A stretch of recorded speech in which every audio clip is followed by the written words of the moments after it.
energy, and that was kind of her thing. But I'd like y'all to consider being more diversified.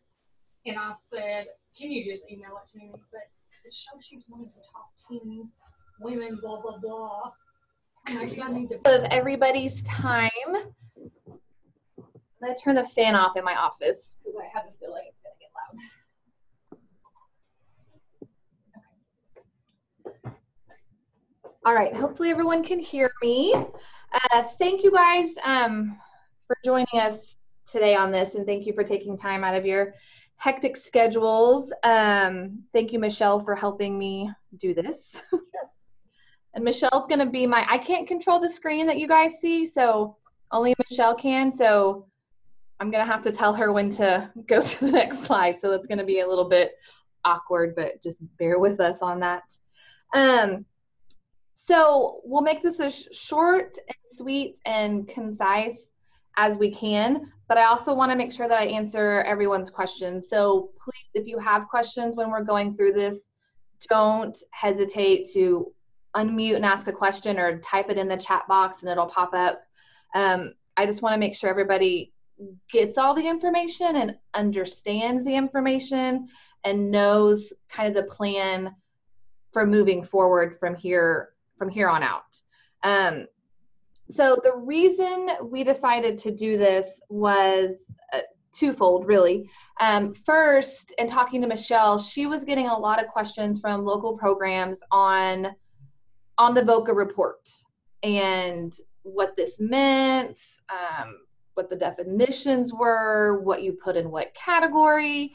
And then in talking to the District Attorney's Council, they had concerns that there was not consistency across the board with local programs.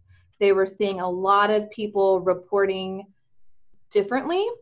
And we didn't know if it was they were gathering things differently or they were just putting things differently into the report, or they just weren't sure in general what went where.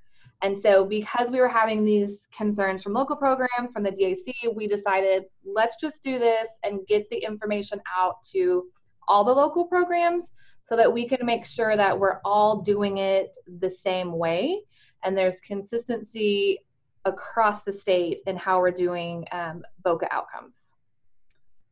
Make sense? That's how we're going to do that. So that's kind of, so what we're going to do today is we're just going to go step by step through the VOCA performance measurement tool and what goes in what category, how you get this information. And Michelle is going to be there to answer the questions about Optima and how this stuff goes into Optima, where it goes into Optima, some category changes possibly in Optima, because she's the Optima guru here. So the first question I have for everybody, and just so everybody's not answering at the same time, go ahead and type this in the little chat box. But so one of the questions that we had was, where are programs getting the information that you're putting in your VOCA performance measurement tool? Are you hand counting this data from somewhere else in your program, or are you using the VOCA report in Optima, or a combination of both? How are you guys gathering your data for the VOCA performance measurement tool? That's kind of the first question that I want everybody to kind of think about. So far to say Optima. Okay. Combination, spreadsheet, combo. It looks like most folks so far are using a combination. Okay. Okay, that works. I think in a perfect world, we would like, and I think everybody probably has the same mindset, that we would like to get to a point to where we just use one thing, like Optima, hopefully. I know there was some changes recently in some of the VOCA maybe reports in Optima, but I think just so everybody's not having to do double duty, hopefully we can get to a point to where everybody has the information entered into Optima correctly and in the right spot, so you guys can just run those reports whenever it's time to do the VOCA PMT and not have to go find the data elsewhere. I know that's something that everybody is working towards, hopefully, and I'm hoping that we'll get there soon. Because I think the Optima report is going to be the easiest way if it all gets entered how it should by all the programs, so that the reports are accurate. I think that would be the easiest way. So hopefully by the time we're done with this, maybe you guys will think that will be a better option. Once we kind of talk about where it goes into Optima, why, and kind of all that Michelle answering questions kind of stuff. So hopefully we'll all get there. Okay, next slide, Michelle. Okay, so starting off, we're just gonna go step by step through the VOCA report. So if you guys have this handy, I would pull it up or have it by you so you can kind of look at it. If not, most of you have probably done it enough that you know the sections that I'm talking about. But we're going to go through it step by step just to make sure everyone understands all the sections. And again, if you have any questions as I'm going through this, please ask. So number one is the total number of individuals who receive services during the reporting period. Okay, so as you all know, these are by quarter. Okay, and so for the first quarter of the year, which you guys just did, is the only time that you're filling out these reports that question 1 and 2, or question 1 and 3 should be the same. Because for the first quarter, all of your individuals, so all of your kids are your new kids. Those are the same. But after first quarter, then your number 1 is going to be all of your kids that received services that quarter, and number 3 are going to be just your new ones that quarter. Okay, that part I don't think people are having too much difficulty with, but I just wanted to make sure people understood that 1 and 3 will be the same number only for the first quarter. After that, they're going to be different because they're going to be total and then new kids. The next section on your demographics, so your gender, your ages, your races of your kids, those will always be just as to new kids. Okay. So again, first quarter is going to be all the kids you served because new and total are the same. But quarters 2, 3, and 4, demographics are just going to match the number of new kids. Okay.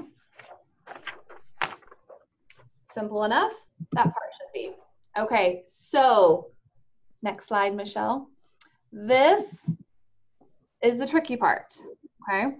I don't know about everybody, but please feel free to chime in and type stuff in the chat box for this one. This is the section that the DAC has reported the most difficulty and the most differences within the local programs, okay? So this victimization type section is the one that we're really wanting to focus on because this is the biggest disparity between local programs that the DAC is seeing, okay? So we want to make sure that everybody fully understands this section because this is the one that we want to try to clean up the most, okay? What do you guys think about that? Are you guys having trouble with this section?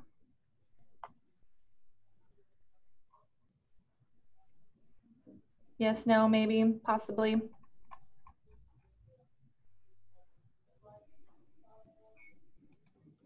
Okay, so for the purpose of the VOCA PMT, okay, for this report, it wants you to really focus on the primary type of victimization only. Okay, so if you guys are looking at your victimization type categories, or you kind of remember what they are, there are only 3 sections, okay? 3 different fields that you could be marking in this section, okay? And that is child physical abuse or neglect, child sexual abuse, or domestic and or family violence. Those are the only 3 categories that you should be marking in this victimization type. Say that again, Tiffany. Yes. On the victimization type categories on your VOCA PMT, the only 3 categories that you should or could be marking on this are child physical abuse or neglect. That's one category in and of itself, abuse and neglect. The second one is child sexual abuse. The third one is domestic and or family violence. Okay, those are the only 3 categories. Okay, because the other ones don't apply to the kids that we serve. Those are the only 3. Okay, so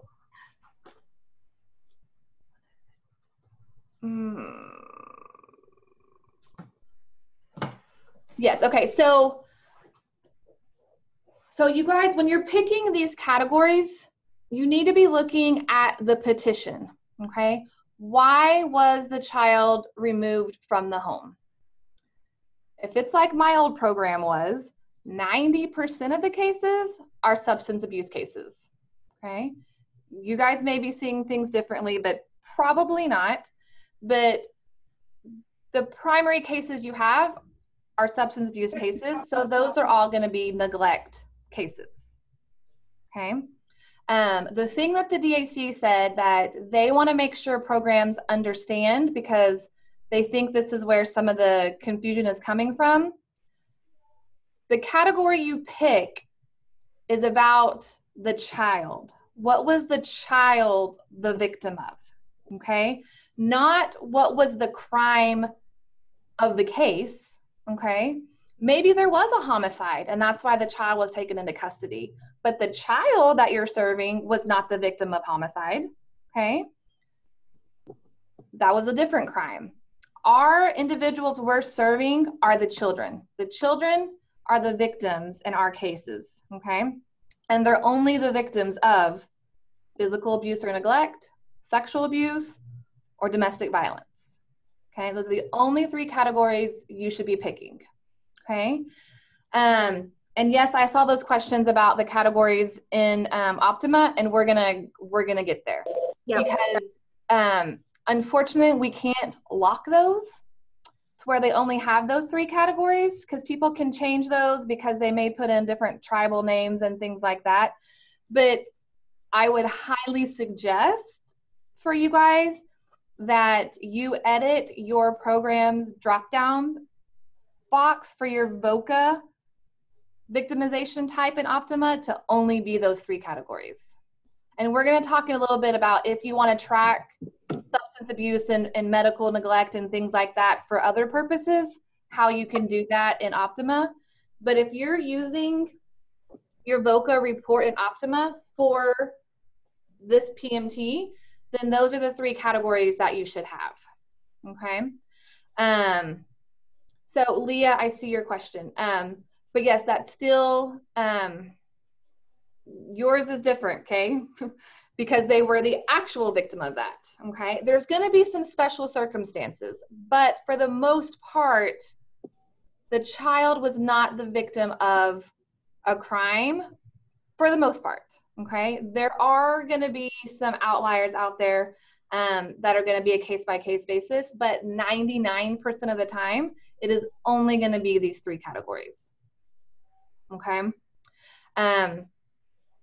And when it comes to the multiple victimization, this is where the DAC is seeing a lot of discrepancy too, and a lot of confusion by programs on multiple victimization, okay?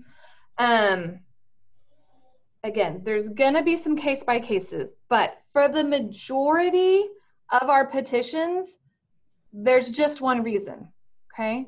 They were either physically abused, okay?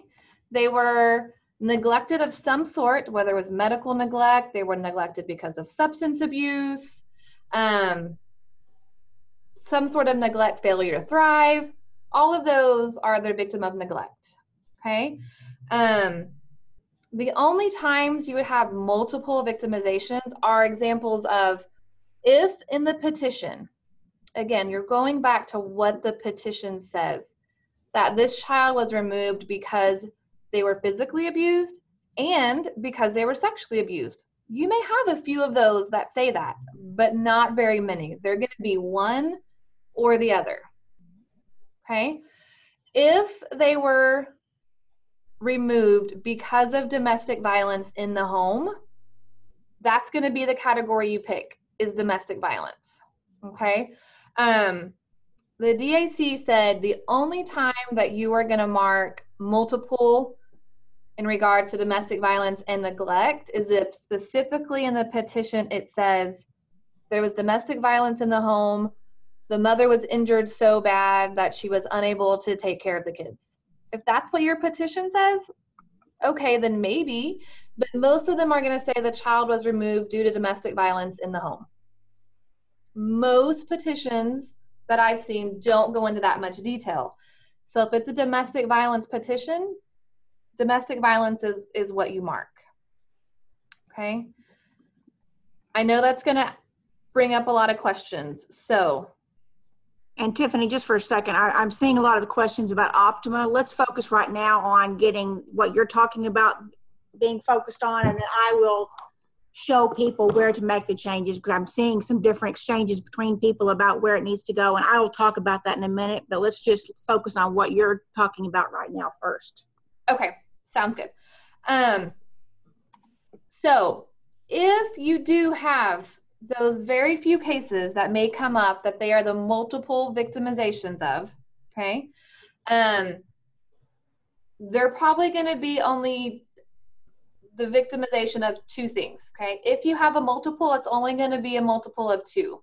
What I mean by that is when I have looked at people's VOCA reports in Optima, that they have, let's say they only have 80 total kids that they served, okay? So that's their total number. But their multiple victimization, they have 250 kids listed. That means that you're saying the kid was the victim of 4 different things. Probably is not the case. Granted, maybe there is a petition out there that lists 4 different reasons, but most of them don't, okay? Indicator of services provided. Kim, can you explain your question a little bit further? I'm not understanding. The petition should be what was filed by the district attorney's office with the allegations.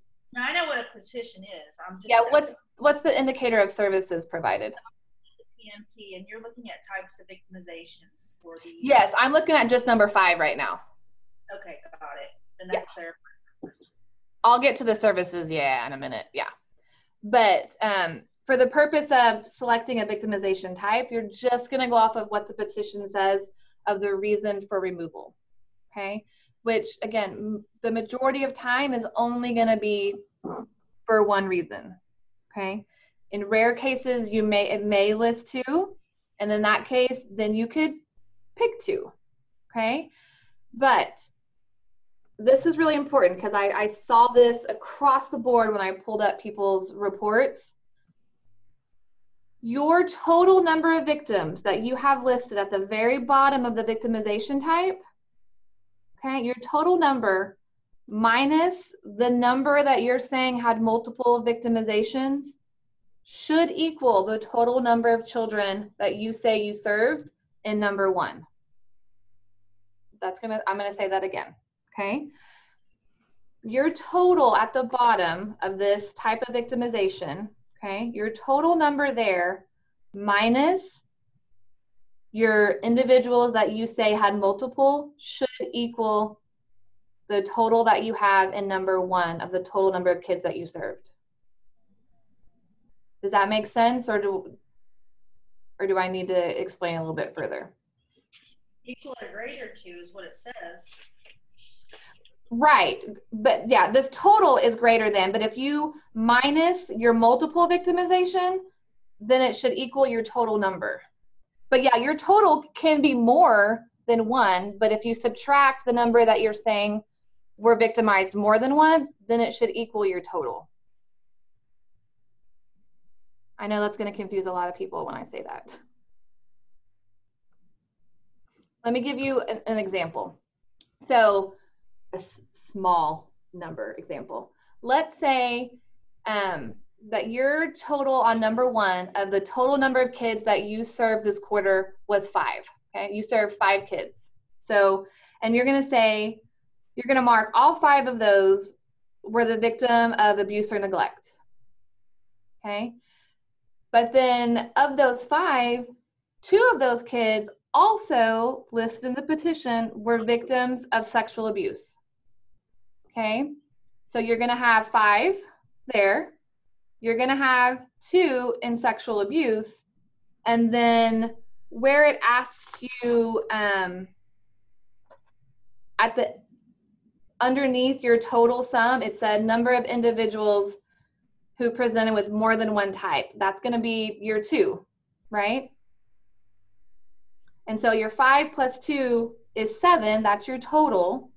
But 2 of them were multiple victims. So your 7 minus your 2 is going to be your original number of kids, which was 5. Does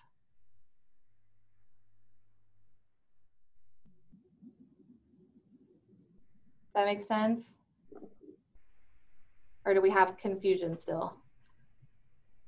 I know it's confusing. It took me several times of running numbers in my head and saying it over and over again before it kind of stuck in my head. So another thing with this victimization that I hear people have confusion about is at the top, okay, it says that each field must be equal to or less than the total reported in question 1. And then at the bottom it says the sum should be equal to or greater than question 1. For me, the first time reading that, I was very confused, no matter how much I read it. Until I asked the DAC this question and they explained it, that I was like, oh, that makes sense. Does anyone else have confusion with that? Or was I the only one? I don't want to explain it if everybody understands what that means.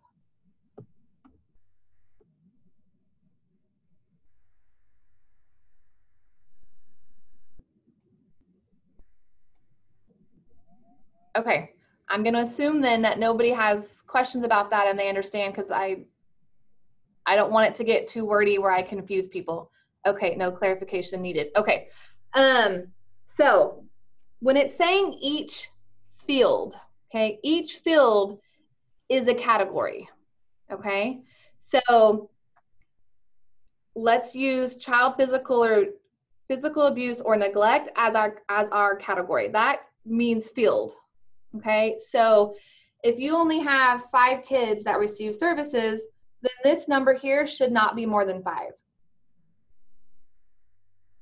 Okay, but they can have multiple, so it may be the 5 there, and they may also be the victim of sexual abuse. So you can mark the other field for their second one, and so the total is going to be more than 5, but each individual field cannot be more than the total that you have in number 1.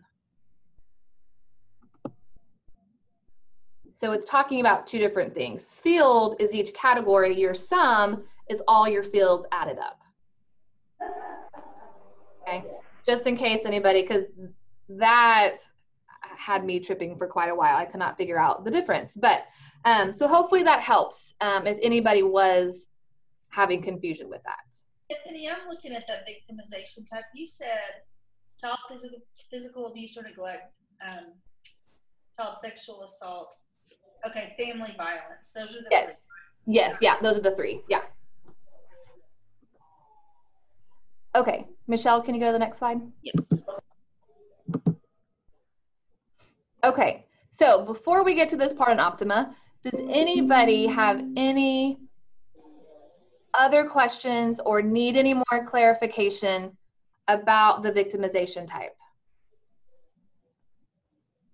Remember, for the purpose of this VOCA report, it's only those 3 categories: physical abuse and neglect, sexual abuse, domestic and/or family violence.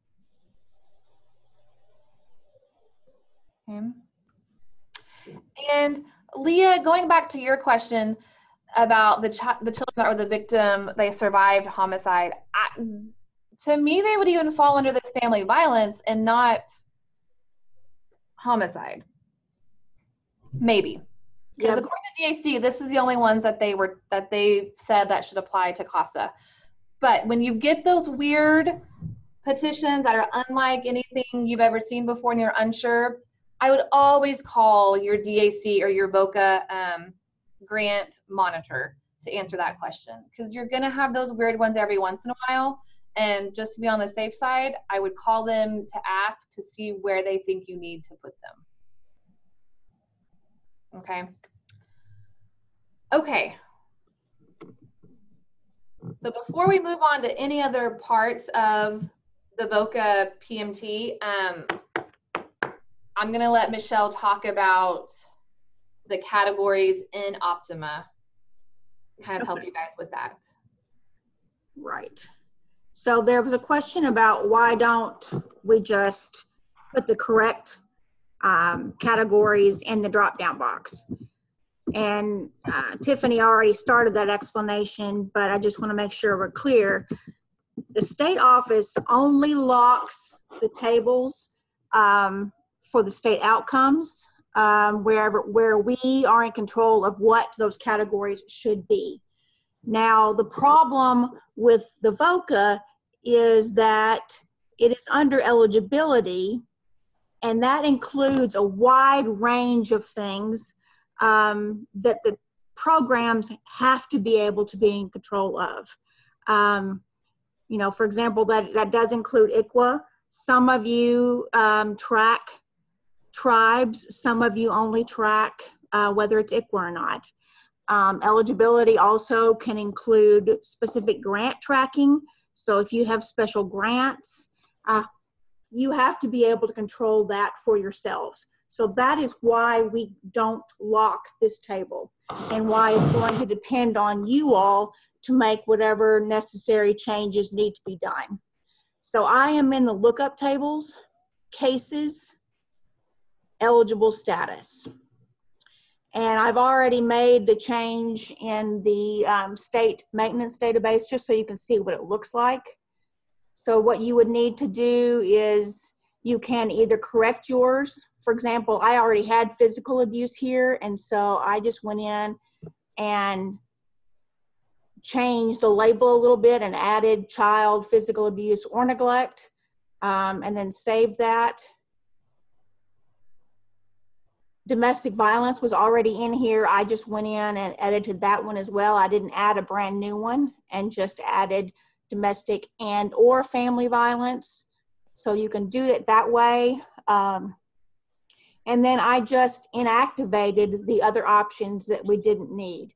So I don't remember what was in here. I know some people had like abandonment and things like that. So you would just go in and inactivate the options. Like I took away neglect, since I added neglect to physical abuse.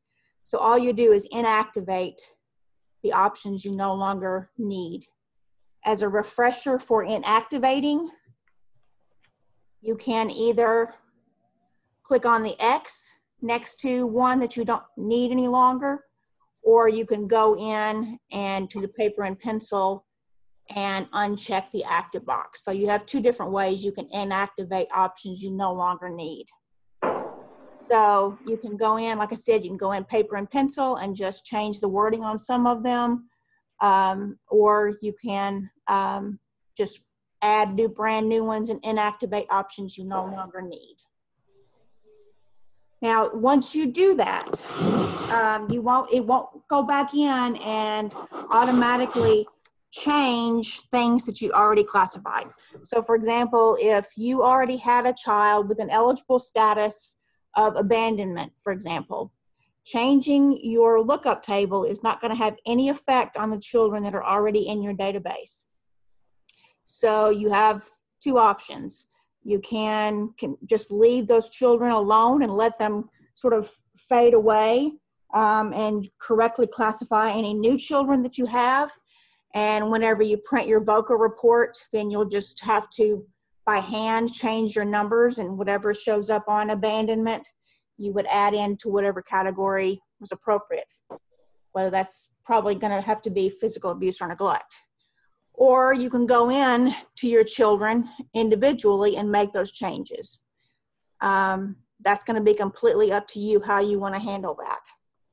But just want you to know. Now, I will say, if you have anything in there for domestic violence and you go into your table and you change your option, not delete, but change the option to read domestic and or family violence, Optima will change that.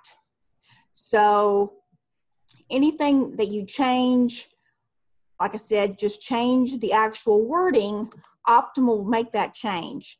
But it's not going to make those changes for you is wherever you inactivate an option or you add a brand new option.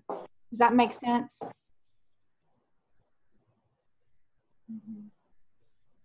Michelle, since you have this pulled up, will you show them? I know that I know everyone probably wants to keep track of specifics of cases for different things. Like, you may want to know, like, how many cases involved substance abuse or how many cases involved medical neglect, things like that. You may be tracking those types of cases for different things or just for overall knowledge from your program.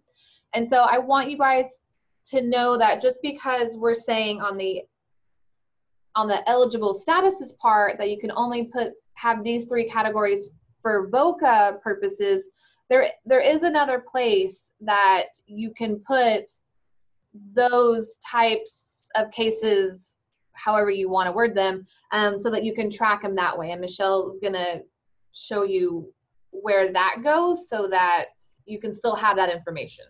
Right. I mean, the option that makes the most sense to me is under your petition and allegation tab, because there you can put whatever's on the petition and you can do it by child and however you want to put that in there.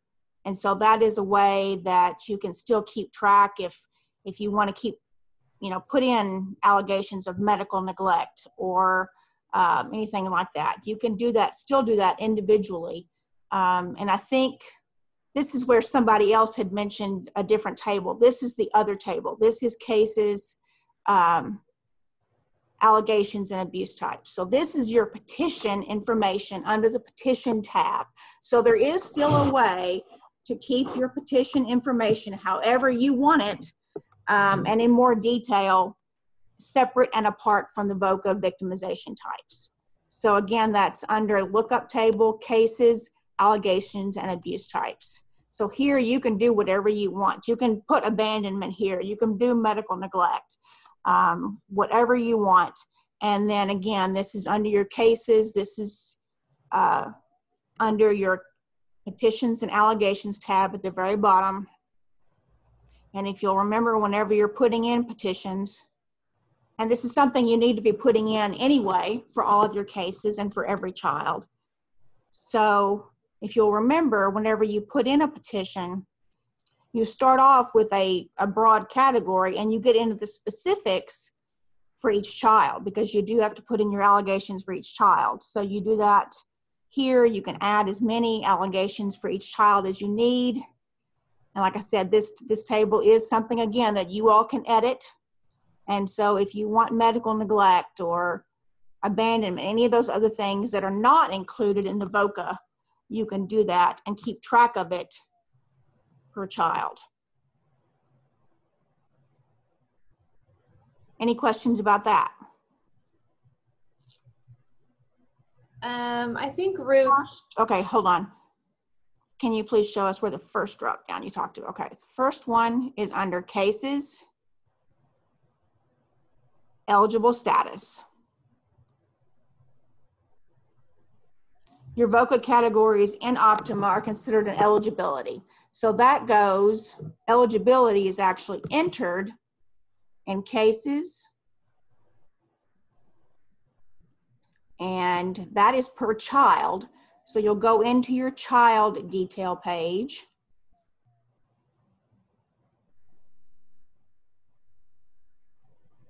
And you do that on your child detail page at the eligibility tab down at the bottom. So for your VOCA victimization, just to refresh you, where that goes in Optima is on your child detail page. So you'll click on the magnifying glass next to the child's name, and you'll scroll down to the bottom and do eligibility. That's going to be your VOCA. That's going to be your tribe's specific grants. And that, again, is under lookup tables, cases, eligible status. And then the other option that Tiffany mentioned, which is being able to get into more detail from your petition other than what the DAC wants, that is going to be on your petitions and allegations tab in your cases. So that'll be all at the very bottom of the screen, petitions and allegations. You should be entering this information anyway. How many types of eligibility can a child have? I'm not aware of any limits on the number of, because they have different purposes. So, you know, you have, like I said, you have the ability to track grants and tribes and all kinds of things. So I'm not aware of any limit on the numbers of eligibility. Right now, I will tell you the VOCA report, because we got this information about the change to the primary victimization type, is only currently pulling the first one listed. But that's because the way that the report is set up. So, but it does not keep you from limiting additional numbers in order to track that multiple victimization types. Okay, any other questions? Or anything else, Tiffany, that you and I talked about that I'm forgetting? I don't believe so. I think that covered the stuff on Optima that I think that we needed. But if anybody has any other questions about Optima and where they should put things or edit categories, please let Michelle know or schedule a time with her for her to walk you through it a little bit more if you need extra help. Yeah, absolutely. Okay, so this also is going to be a VOCA report and an Optima thing as well, okay? After your victimizations, you have another section on your report called Special Classification of Individuals, okay? So this is on the actual VOCA report that you fill out, and it also pulls, whenever you pull the VOCA report in Optima, it pulls the special classification too. The reason I want to point this out is, again, because there's differences in the categories that people are creating in Optima that aren't on the VOCA report.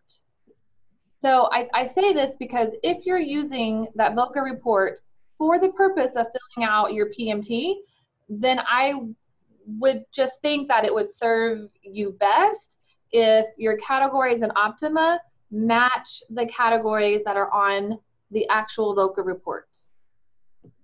Okay, because the actual VOCA report, the categories are deaf/hard of hearing, homeless, immigrant, refugee, asylum seekers, LGBTQ, veterans, victims with disability, victims with limited English proficiency, and then other. Those are the only categories listed on the VOCA report.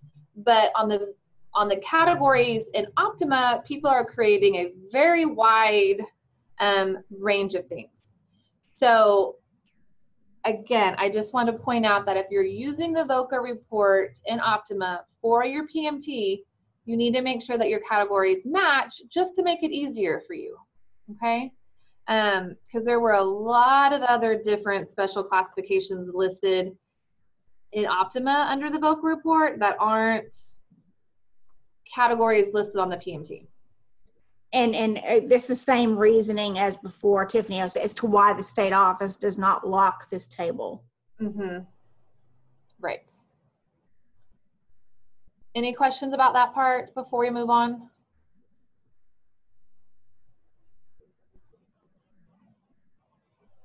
Okay, next slide, please.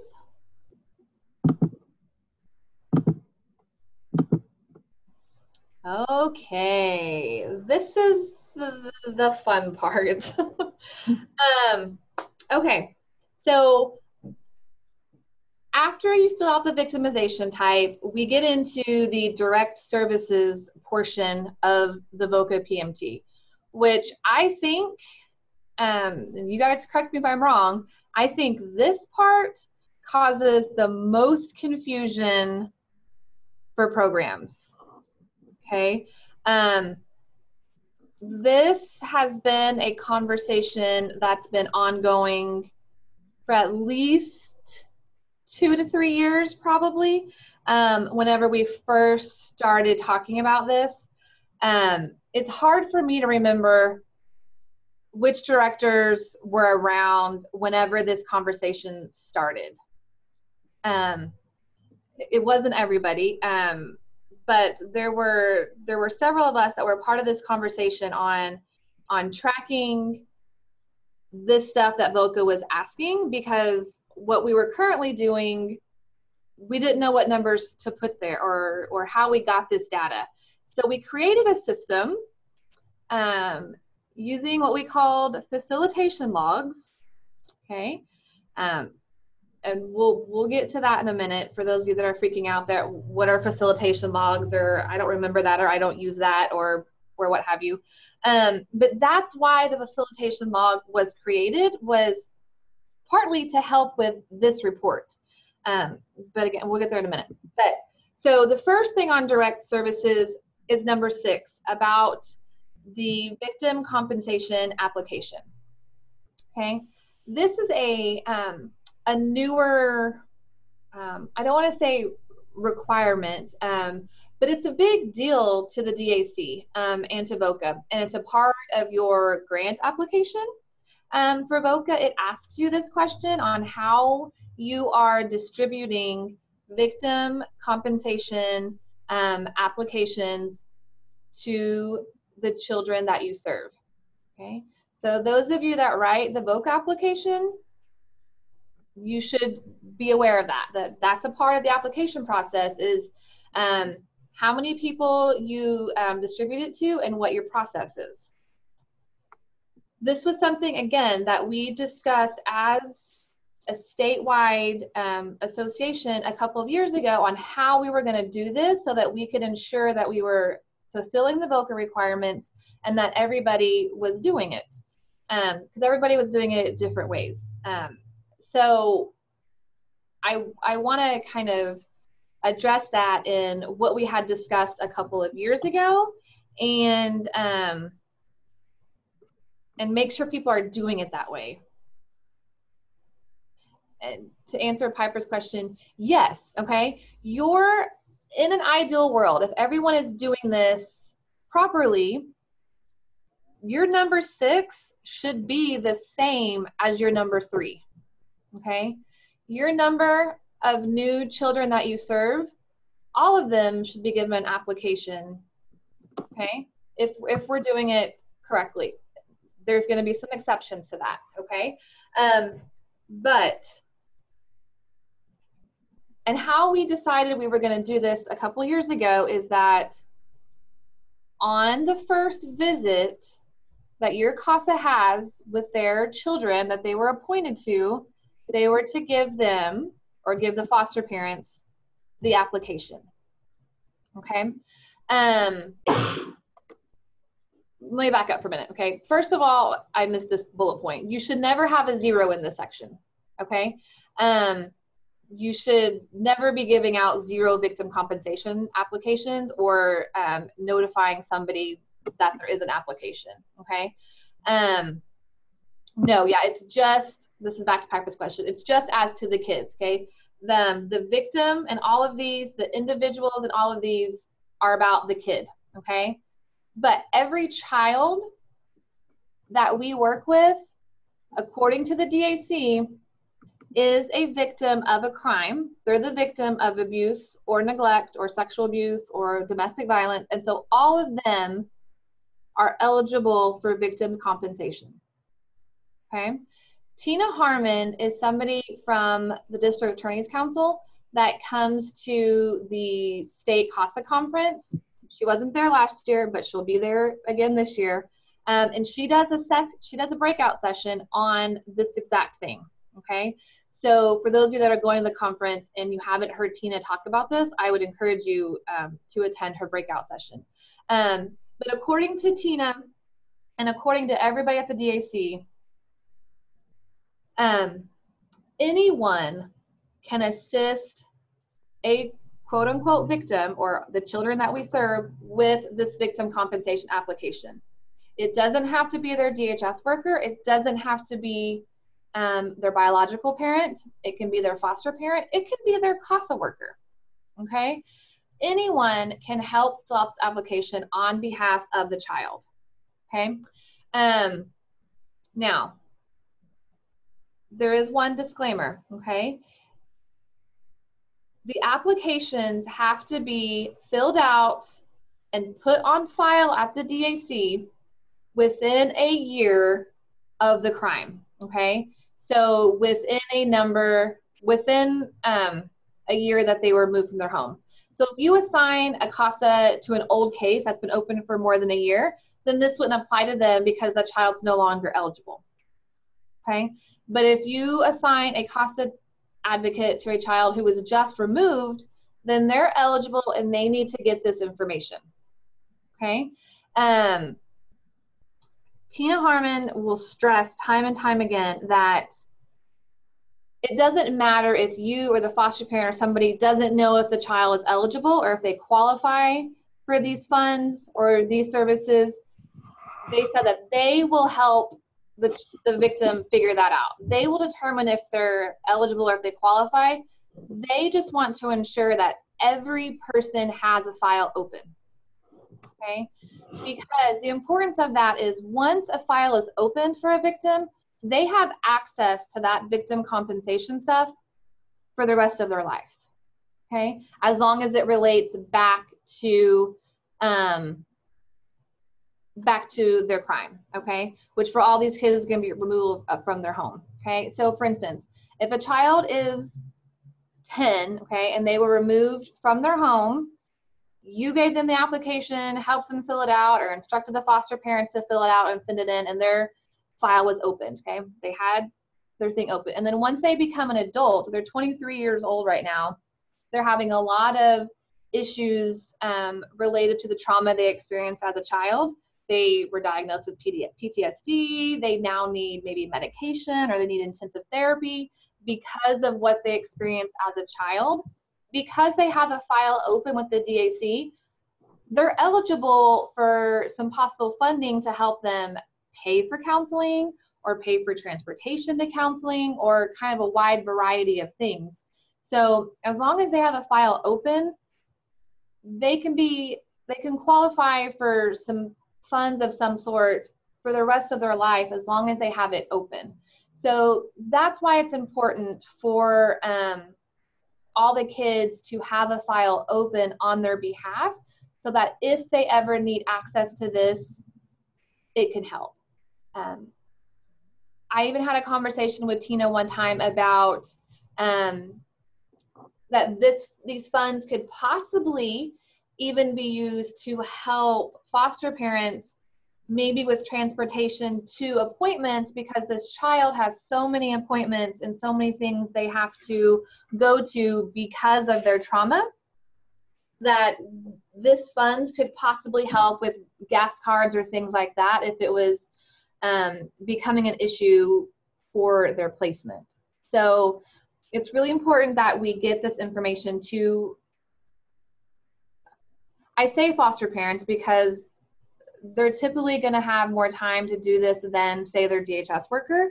But there's also nothing wrong with the actual CASA volunteer filling it out and submitting it on behalf of the child as well. Now that's going to be up to the individual programs, but in my opinion, that's a surefire way of making sure that this stuff gets submitted to the DAC, because although we give information to foster parents, we can't always ensure that it's going to get filled out and turned in. Now you guys as programs can make that call, but I don't think it's a horrible idea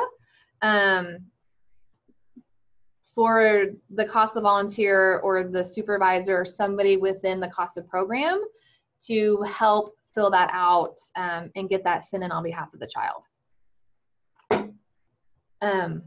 Okay, so any questions about that?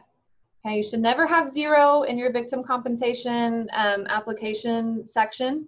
And if all of your new kids that were served that quarter all have new cases, then they should all, in a perfect world, be counted on that number. Okay.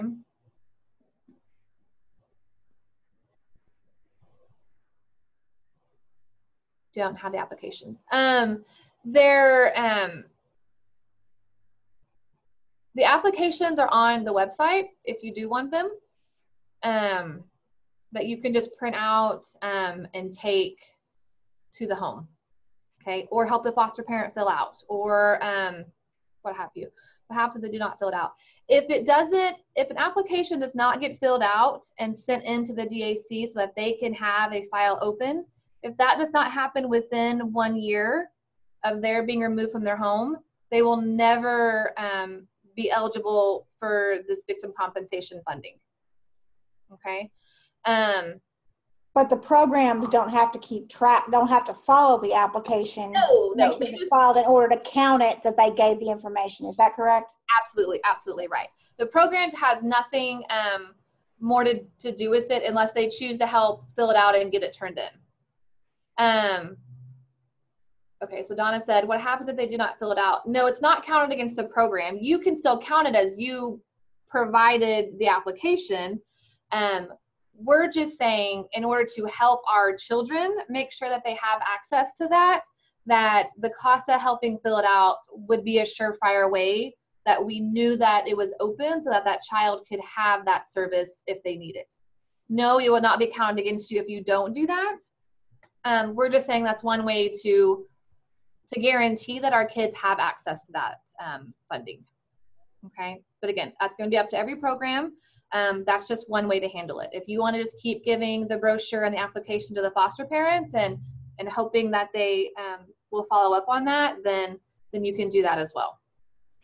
But as long as we're doing our part to make sure that they have that information, they have the application, then we're doing the best that we can do. Okay. Any other questions before I move on from that? Before you move on, Tiffany, let me interject just for a minute and make sure we're covering where to put this in Optima before we move on to question number 8, if that's all right with you. Okay. Yeah. All right. So we now have the ability to track the documentation of when we give out the packets so that you can actually use the answer to that question on your VOCA report. And so in order to take advantage of that in Optima, what you'll be using to document that you've given out a VOCA packet is a contact log. And so what you'll do is wait a minute, sorry. I'm still on the petitions tab. Okay. All that is necessary is the date. So you'll put in the date that you gave out the packet, and then you must select from activity type VOCA packet. If you select anything else and put in a note VOCA packet or a subject of VOCA packet, it's not going to count it for the report. So you must choose an activity type of VOCA packet. And that's the only time you should be using that activity type. And that's the only reason it was added to the list.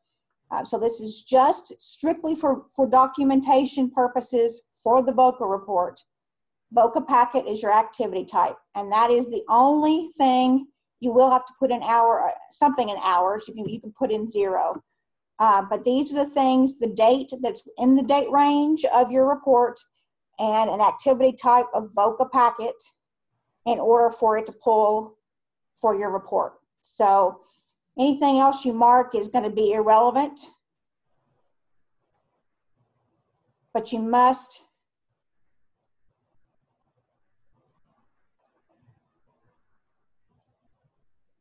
okay. If you'll remind me, Piper, we'll do that at the end or something, but let's, I want to stay on Tiffany's agenda, but absolutely, yes, I can do that. Remind me at the end. So VOCA packet is your activity type in order for that to pull. And then you can also put face-to-face. That's a requirement for Optima. That and something in the hours. So you can put 0. So that is what you do. You have to have VOCA packet as your type in order for it to pull correctly for the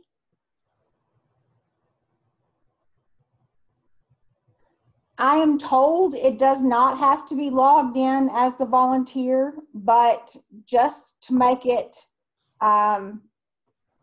less confusing for you all, I would encourage you to continue to do it as a volunteer, because the volunteer really is the person who should be doing it, not your supervisor.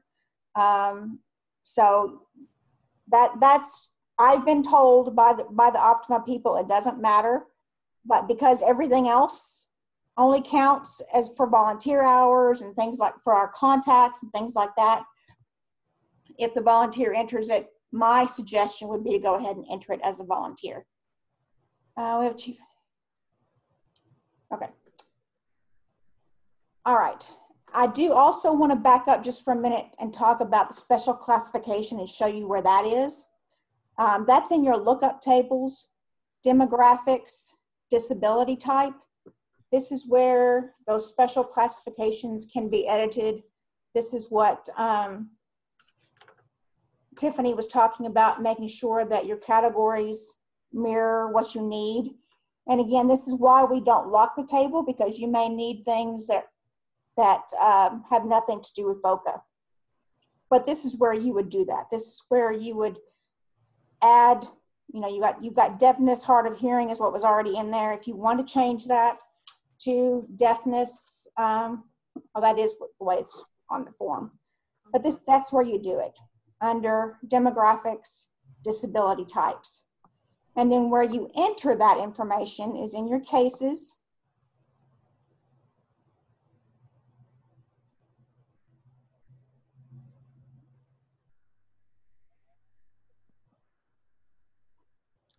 And it's in a tab at the bottom of your child detail page, just like your eligibility. Disabilities. So this is where you enter the data for the special classification question, number 5C on your VOCA form, the disabilities tab under each child.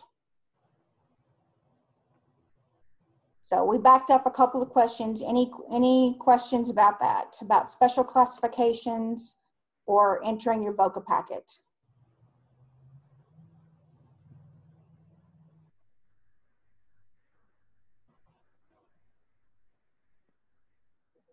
Okay.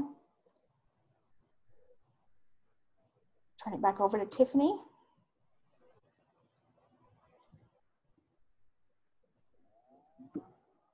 All right. Okay, so moving on to number 7. Okay, select all types of services provided by your organization during the reporting period. Okay, the 2 that we mark, in case people don't know or are unsure is A and B, okay? Information and referral and personal advocacy. You do the next one, Michelle.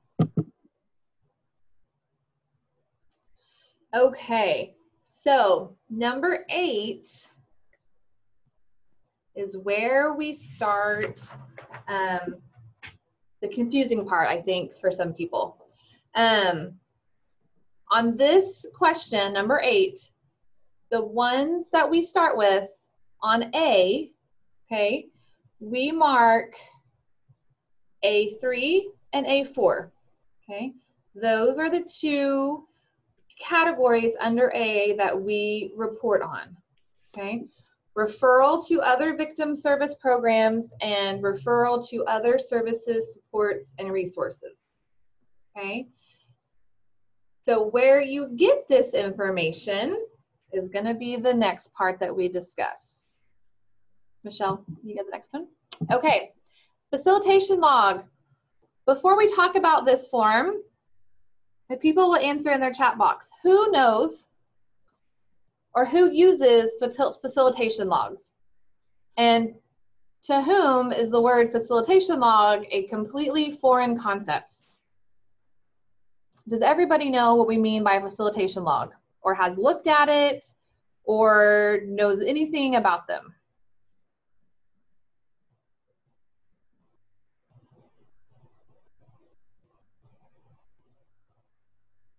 So let me kind of back up a little bit, okay, a couple years, to talk about why we have facilitation logs, okay? This was probably 2.5 years ago, maybe even 3. I don't remember exactly. Michelle, do you remember? Was it About closer 3. to 3? About 3. Okay, so this conversation started about 3 years ago. So I know a lot of you are new since then.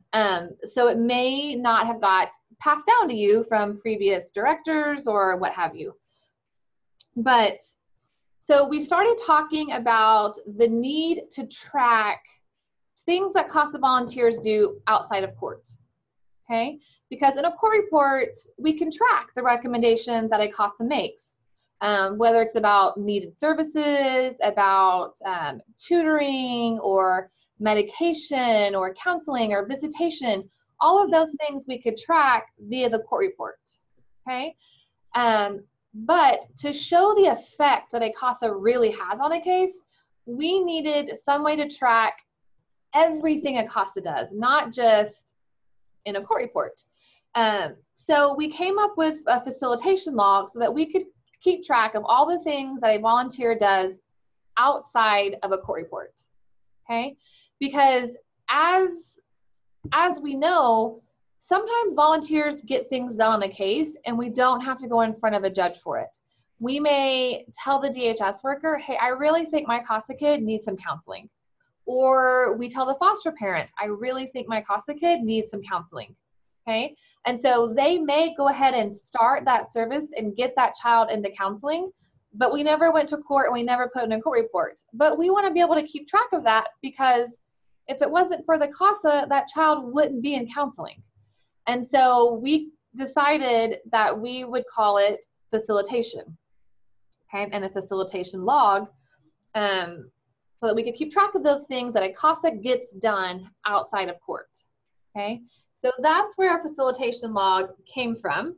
And the original one that was created, I think that I created, looked kind of like this, but not really. But this is the general gist of it. And Maura from Tulsa County sent this to me.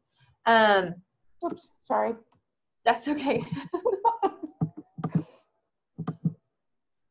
So the easiest way that we found, if you don't use this form, okay, let me know and I can send it to you, okay? This is the one that Tulsa County uses. And it's basically the same. It just looks a tiny bit different, but at the bottom down here, this recommendations outside of court reports is the same thing as facilitation.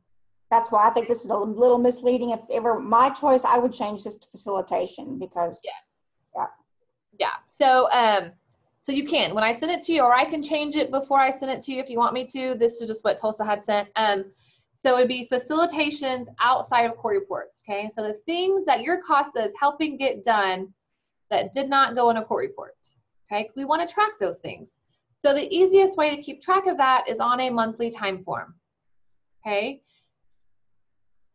Now, this is going to take you and your staff fully understanding what these categories mean in the facilitation log so that you can best explain it to your volunteers who are maybe going to be the ones that mark these categories when they turn in their monthly time forms to you. What I always did was that if the volunteer did not mark anything down here on facilitations when they submit their time form, is we called and had a conversation with them. Okay, did you do any of these things this month? Okay, did you talk to, and again, we call it facilitations because we can't guarantee any of it's actually going to get done. Okay, just like in a court report, we can't guarantee the judge is going to order it. We can only do our part to recommend it. Okay, so the same thing goes for facilitations outside of court, is recommending to your DHS work or your foster parent that your kid gets in counseling, or that your kid needs tutoring, or your kid needs maybe testing for some IEP because they're falling really behind in school. If your volunteer is doing any of that stuff outside of court, this is where you keep track of it.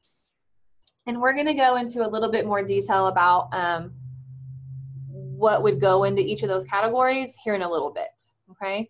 But starting out, I just want to make sure everybody knew what it means by facilitation log, because that's in your VOCA report and Optima. That pulls up your facilitation log, okay?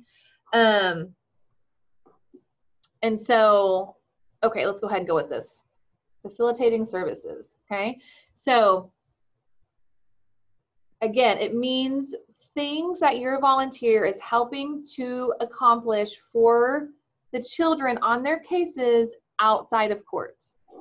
Okay, so it can be suggestions made to DHS or the foster parents or the bio parents if they're back home in trial unification maybe, or it's recommendations that we're having about categories. But facilitating services means the things that we're helping to accomplish outside of writing a court report. Okay, so for example, I feel like counseling and trauma are pretty oh, Michelle, let's go to the next slide really fast. Okay, yes. So on your A3 and A4, the referral to other victim service programs, that has to do with the counseling and trauma sections of your facilitation log. Okay, because counseling and trauma are the victim service programs, right? Okay, so if your child was a victim of abuse and neglect or sexual abuse, and we're recommending, you know, sexual abuse counseling or sexual abuse groups or possible medication or a psychological evaluation or something like that, that's going to go into the counseling and trauma, and that's going to count towards other victim service programs.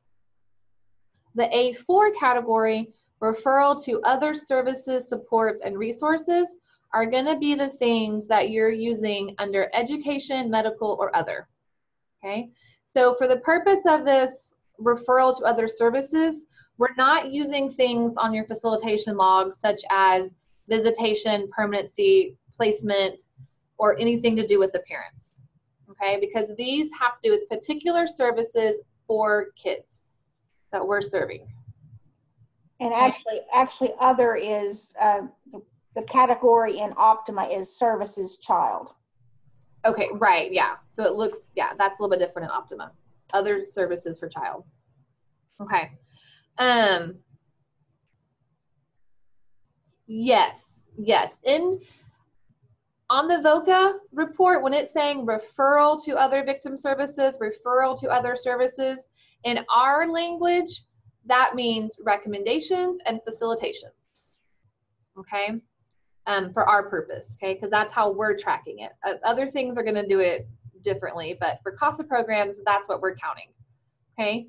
So when you're filling out your VOCA PMTs, one thing that I think people are forgetting is that you need to make sure you're counting your facilitation logs, but you're also counting the recommendations that you're putting in Optima from your court reports, okay? Because for the purpose of the VOCA PMT, we want to make sure we're capturing all of the things that the CASAs are doing for the children we serve, okay? So you're going to be counting your facilitation log numbers and your recommendations and your court reports. Just Okay. for these categories. Just for these two categories, okay? Now, that in Optima is going to look a little bit different because on your VOCA report in Optima, it only pulls facilitation logs.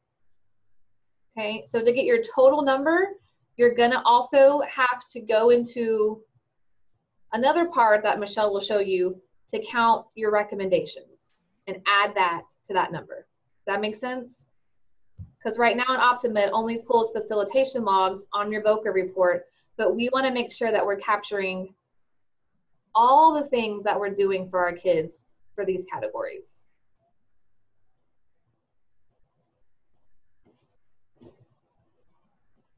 Any questions about that? Is that completely foreign to anybody? Or is it all kind of coming back, or people are doing this or are doing bits and pieces of it?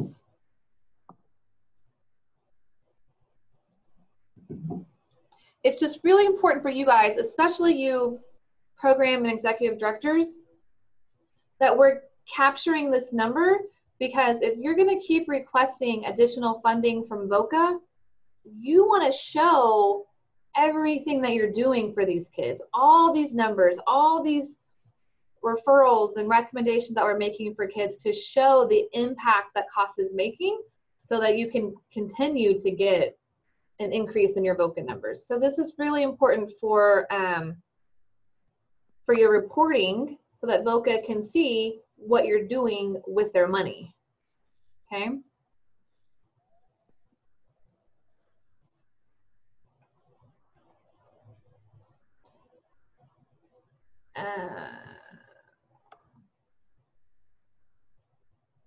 Right, getting numbers from Optima. If whoever is entering stuff for you in Optima, if they are filling out the facilitation logs, putting everything in there for facilitating, and putting everything in there for your recommendations via court reports, then that'll be capturing all the numbers you need.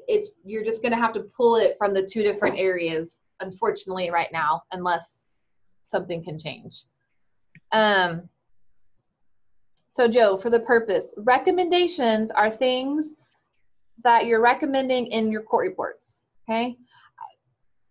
I understand maybe programs do things differently, but when you're submitting court reports, it should have recommendations for your children of some sort. And so when you're entering things into Optima, you're entering those recommendations from your court reports.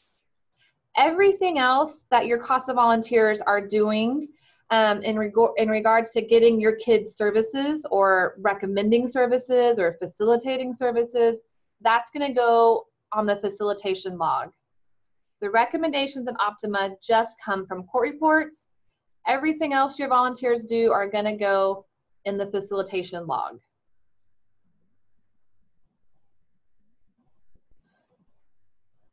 And Susie, I completely understand that part. So Susie's question was collecting the forms from the volunteers when we're asking them to enter stuff in Optima. I think this is a conversation from a different time, but I completely agree that I think there needs to be a way, or there is a way, but that staff enters the volunteers' information and not relying on the volunteers to enter it correctly, because that is going to skew the data, especially that facilitation log, if we're relying on them to enter that information. But that I know is a different conversation for a different time that maybe we'll have soon.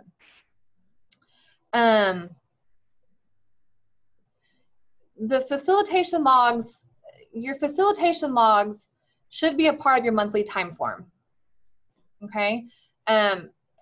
They don't have to be, but it's the easiest way, I think, is if that facilitation section that I just showed you guys at the bottom of the sample monthly time form is on there, and there's a place, and Michelle's going to show you guys, there's a place in Optima where you enter facilitation. And there's a separate place where you enter recommendations. And those recommendations are what comes from the court report.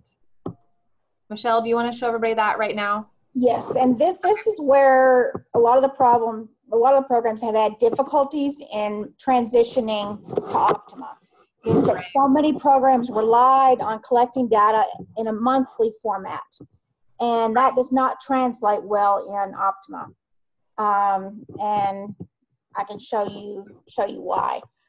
Because yes, Piper facilitation logs are done in contact logs, and you can only do one category per contact log.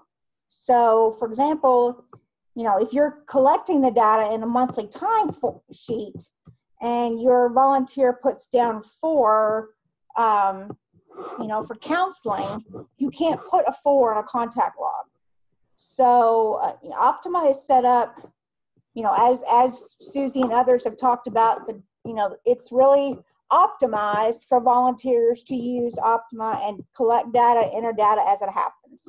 So there is no great way to enter anything in a monthly format. So contact logs are used both for contacts and facilitation. So to enter a facilitation log entry, you put in your activity date, and this information is also on the state outcomes cheat sheet, but just as a refresher. So we're talking facilitation log, and the way Optima knows how to count it is whichever category you enter. So we're talking about counseling down to visitation. And see, here's where you can obviously tell you can't put in a number. So, you know, if you make a counseling, if you facilitate counseling outside of court, you would select counseling, subject out of court or not required, but just for purposes of our conversation, this happens outside of court. You do have to put in a contact type, and whatever that is. If you exchanged emails with the DHS worker to set up counseling, and then you also do have to put in something, whether it's a 0 or a number. And that gets you counts as one counseling facilitated service. Now, again, like Tiffany talked about with a monthly timesheet, if you're getting a number, you're going to have to create multiple contact logs with counseling or whatever it is as the activity type in order to get that number.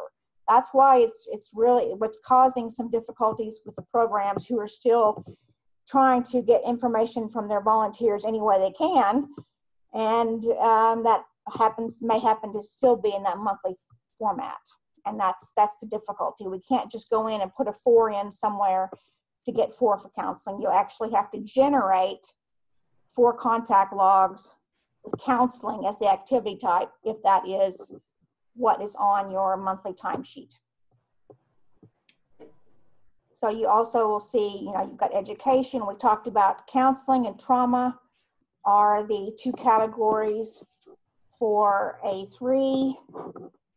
And then education, medical, and here's your services child for A4. And then click create.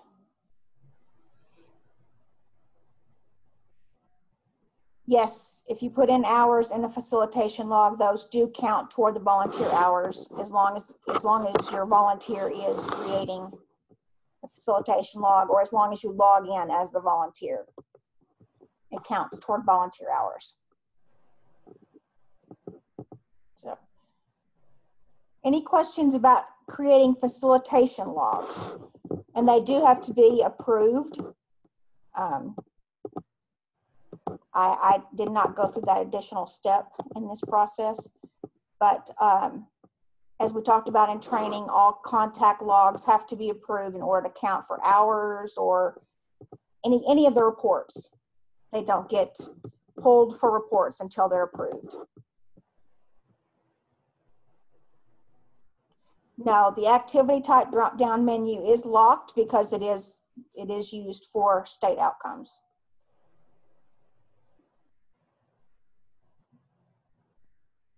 Okay. All right, so let me review real quickly where you put in your recommendations. Recommendations are done under hearings. So that's going to be down at the tabs at the bottom, just like your contact logs, and you'll have to do that for each hearing. So you'll click on the magnifying glass.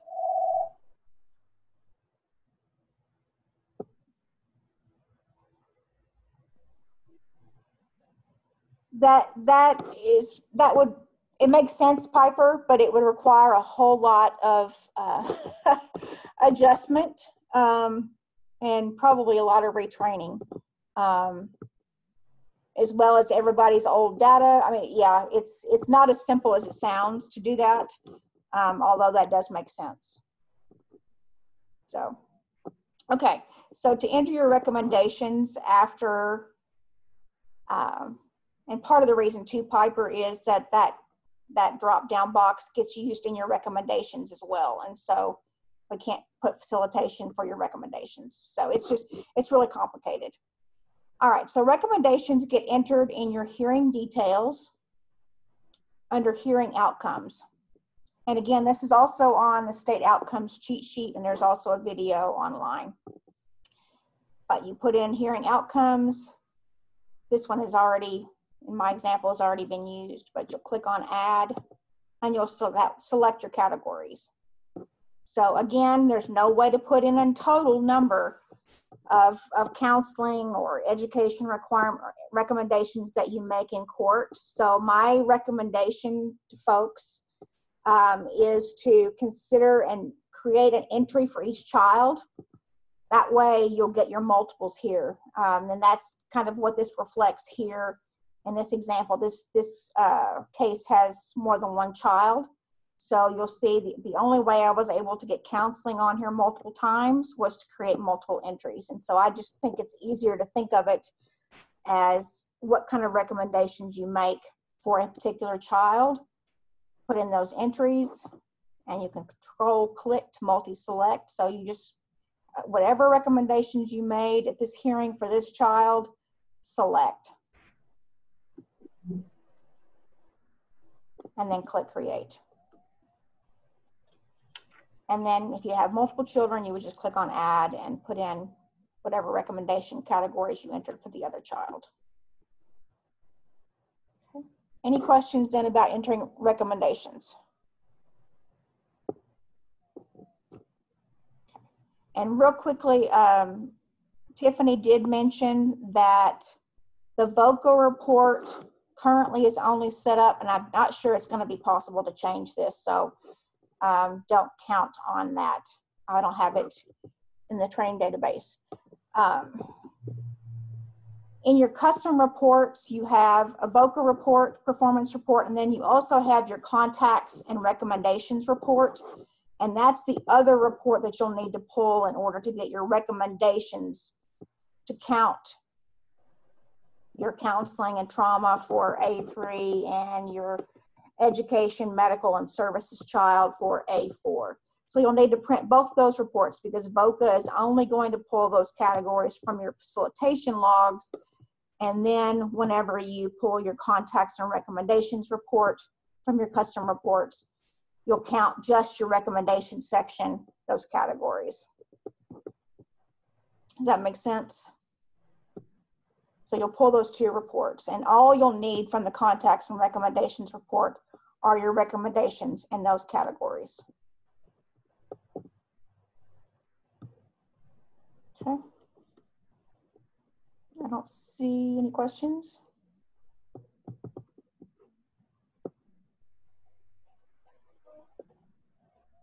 Okay, Tiffany? Okay. Before we move on to the next part,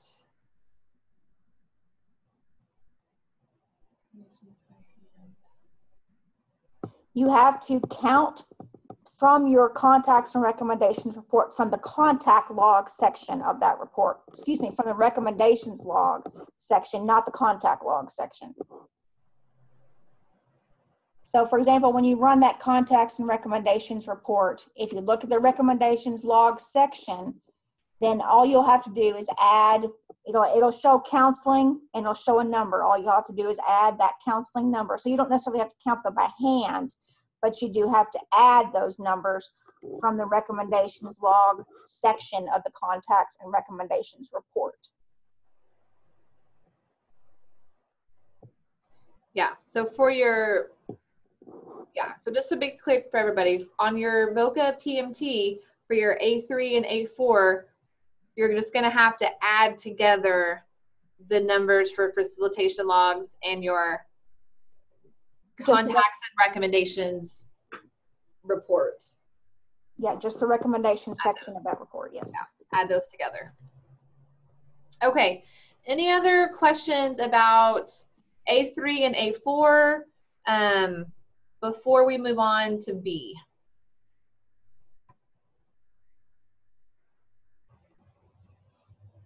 Okay, any questions before we move on to about okay, you don't have any more slides, okay. No, yeah. About what would qualify or what goes under any of those sections on your facilitation log. What would count as facilitating medical, or what would count as facilitating education or facilitating visitation? Does anybody have any questions about what counts in those categories, or do you all feel like you understand that?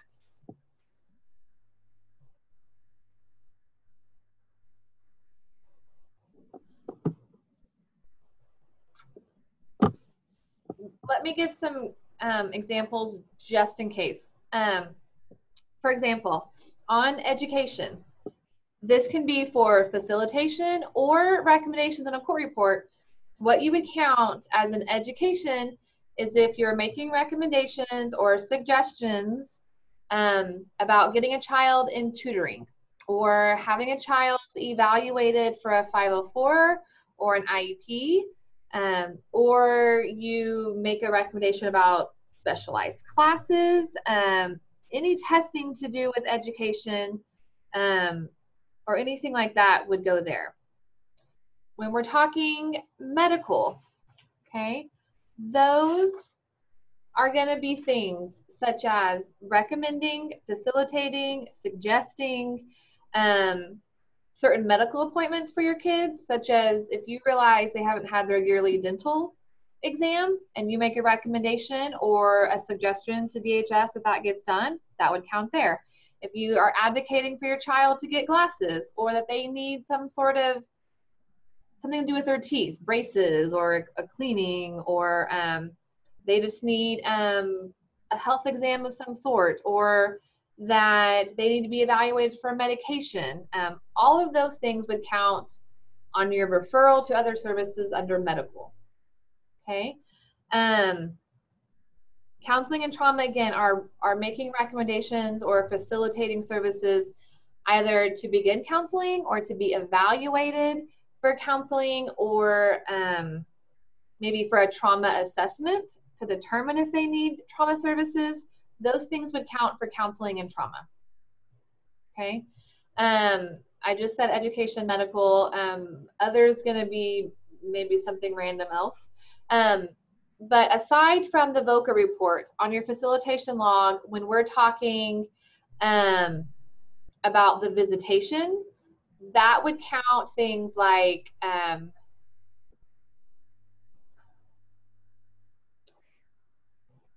facilitating and recommending, yes, are the same thing, except for the facilitation logs. You can count whether you want to say facilitate, suggest, recommend, but it's everything that you're doing outside of putting it in a court report. Okay. So it can be, yes, you recommended to DHS that they do this, but you did it outside of court. So it's not going to go in your recommendation section. It's going to go in your facilitation section. Okay. So the word facilitation can be, it can mean multiple things, but it's really just meaning everything that happens outside of a court report. Okay. So in regards to visitation, it can be things like recommending or suggesting or facilitating more visits between parents and kids, less visits, something to do about sibling visitation. If your volunteer is providing transportation to visitations, you count that there. Or if your volunteer is supervising visitations, put that there. Okay. Permanency and placement sections, those two are really only going to be counted in recommendations because you're only going to be talking about permanency and placement in court. Since unless, I'm going to say this, unless sometimes, at least back in the day in Cleveland County, I don't know if any other judges ever did this, but Judge Bonner used to say trial reunification can occur at the concurrence of DHS, CASA, and the child's attorney. That's what he would say. And so they weren't necessarily saying that trial reunification, which would be permanency and placement, weren't going to happen right then, but it could happen between the next court date. And so if a DHS worker were to call and ask for CASA's concurrence for that to happen, then you would count that under facilitation log. But for the most part, placement and permanency are only going to fall under recommendations that you make in court. Does that make sense? Okay, any other questions about what would go into any of those categories? And I think, Tiffany, to answer Piper's question about only tracking it once per month, I don't think you're restricted to once per month. If your volunteer happens to facilitate counseling twice in a month, then you would count it twice. But you would have to create 2 different contact logs in order to count it twice. Does that make sense? Does that answer your question?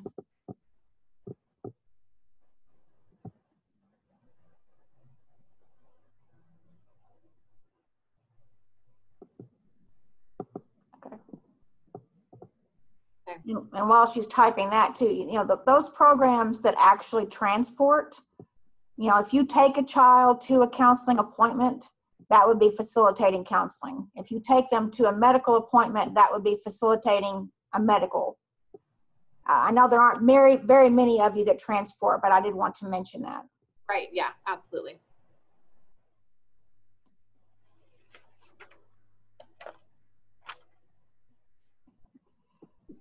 Yes. Mm-hmm. Yes. Yeah. It's each service per child. Okay. So if you recommend counseling for all 3 of your kids, either in court or out of court in a facilitation log, it would be 3 because it's for each child. If you recommended it for each child. Okay. So the last part of the VOCA PMT that applies to us. Yes, Piper. Is the individuals receive services for personal advocacy. Okay.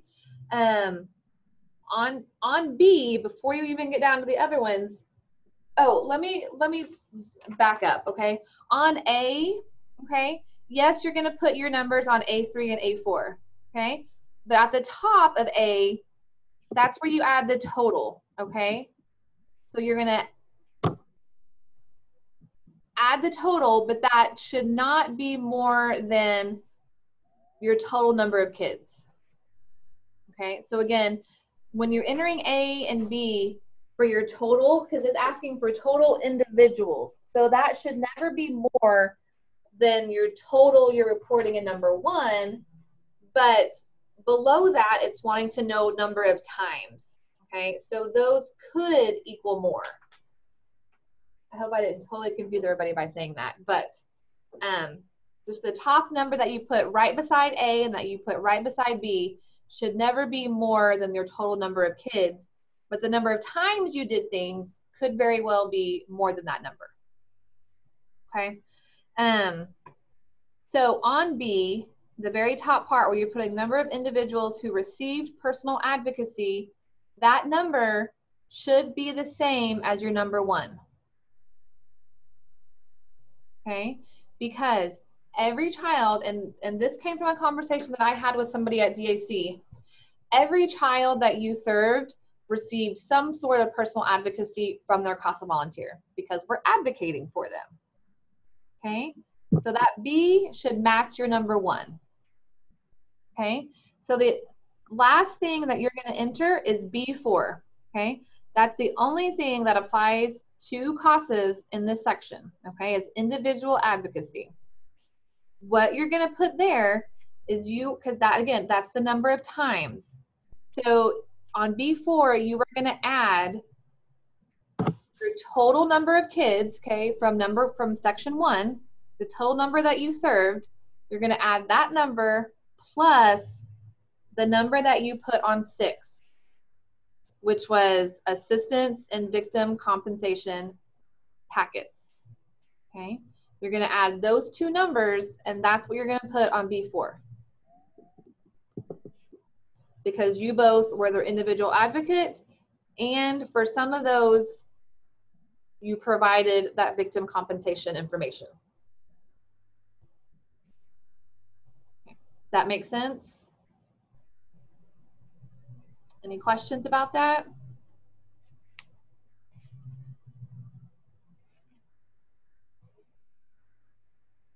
Numbers. You're going to add number 1, the very first question on the VOCA PMT, which is the total number of kids you served that quarter. You're going to add your total number of kids plus the number that you put on number 6, which was how many kids did you provide the victim compensation information to. Okay, you're going to add those 2 numbers, and that's what you put on B4.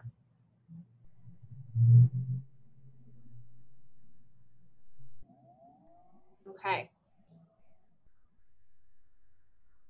That's all, guys. That took way longer than I anticipated, and I am sorry. I thought, oh, this will only take 30 minutes plus an hour. Okay, I apologize. Now I know for tomorrow's people that it's going to take that long. So any questions?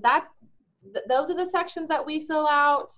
I just want to make sure that everybody had the same information and we're reporting the same numbers and gathering their data from the same places so that we can have more uniformity across the state in regards to our VOCA reporting. So I hope that cleared up any confusion or answered any questions that people may have. If you still have questions about something, please don't hesitate to send me an email or give me a call and ask. If it has to do with Optima, I would direct that to Michelle. But anything else, I am happy to help you with.